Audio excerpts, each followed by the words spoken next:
Hey guys, today I'm going to show you how to make a delicious steak frites, a classic bistro dish.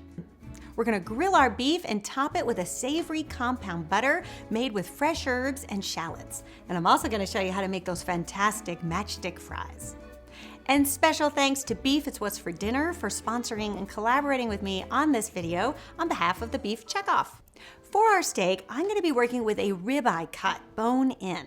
And I really like this cut of beef because I find it's really flavorful and it also closely resembles the entrecôte, which is used in a classic steak frite when you order it in France.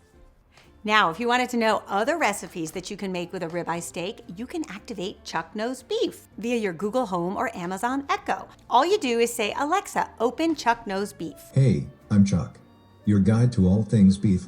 I can help with recipes, cuts, cooking tips, and a whole lot more. How can I help? Chuck, what can you make with a ribeye steak? See if any of these recipes grease your griddle. 1. Pineapple soy glazed beef steaks. Pretty cool, huh? Chuck can also provide tips on cooking, beef cuts, and more. So to prepare our beef, all you want to do is season with some salt and pepper and herbs de Provence. And you can cover and refrigerate and leave it in your fridge really until you're ready to grill. It's perfectly fine to leave it in there even overnight. And then the other thing you can prepare ahead of time is the compound butter. So in a small bowl, you're going to add 4 tablespoons of softened butter, a tablespoon of minced shallot, and then you're also going to add a teaspoon of fresh parsley, a teaspoon of fresh chives, and a teaspoon of fresh tarragon.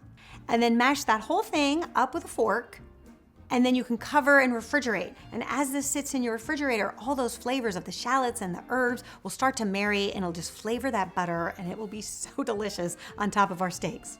Then the next thing you want to do is prepare your potatoes for the fries. So we're going to be working with russet potatoes. You want to peel them on all sides. And then I find it's really helpful to cut them in half.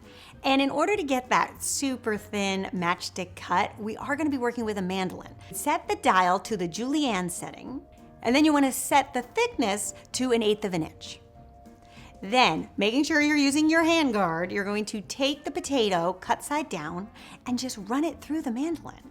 And you will see, you will end up with these beautiful little matchstick fries. Then, after you have all your little matchsticks, you want to make sure that they're all separated and put them in a bowl of cold water. Then you want to rinse out the water, making sure that you're getting rid of all the starch because this is going to help those potatoes get really crispy and fry up really nicely. So just run it under the faucet until your water runs clean. Then you want to transfer them to a baking sheet that's been lined with some clean kitchen towels. You want to pat them dry, and then you can just take this whole tray and put it in your fridge until they're ready to fry. Then you want to grease your grill and heat it to medium heat. So we're going to place our steaks on our grill. I like to go vertically first, and then about halfway through the cooking time on the first side, just pivot it so that then they're going horizontally. And then when you flip it, you'll see that will create some really nice pretty grill marks for your steak. You're going to grill your steaks 5 to 7 minutes each side for medium doneness. But cooking times could vary depending upon the thickness of your steaks. So I find the best way to really check for doneness is to make sure that you use a meat thermometer, because that's not gonna lie. So 145 degrees Fahrenheit would be medium rare, 160 degrees Fahrenheit would be medium. Then once your steak is done, it's really important to allow your steak to rest, and Chuck can help with that too. All you do is say, Chuck, how long should steaks rest after you cook them? Resting is essential to keep all those delicious juices from draining out of the meat. Larger cuts generally need more time to rest, often up to 15 to 20 minutes. Good to know. Then as your steaks are resting, this is when you can dollop a little bit of that compound butter on top because they will just start to melt into the steaks and provide so much flavor. It is so delicious. Then as your steak is resting, we can fry up the fries. And you really want to use a candy thermometer to know when your oil reaches 375 degrees Fahrenheit, which I think is the perfect temperature for fries like this.